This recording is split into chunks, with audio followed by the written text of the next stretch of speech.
Hey buddy, welcome to Wizard.com. My name is Shubhadeep Chaudhary and I am your maths tutor. So let's begin. So according to the question, we have been given a statement and we have to determine whether it's true or false. So the statement is that a point whose x coordinate is 0 and y coordinate is non-zero will always lie on the y-axis. Okay.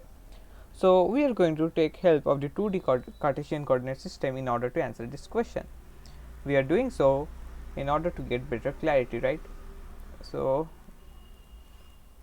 this is positive x-axis, this side tends to negative x-axis, above we have positive y-axis and below we have negative y-axis. Okay, and over here we have the origin. Now a point whose x coordinate is 0 and y coordinate is non-zero will lie on the y-axis. That's the statement. So let us consider the point as P whose coordinate is 0 comma k, where k is a constant.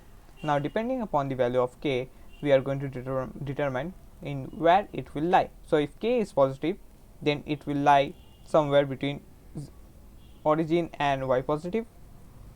If k is 0, then the point will become 0 comma 0, which is nothing but the origin. And if k is negative, then it will somewhat lie between origin and y minus.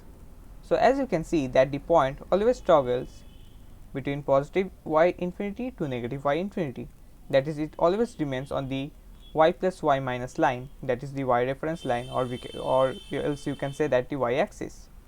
Therefore the statement given is true. So this will be our final required answer. That's it. Thank you and have a great day.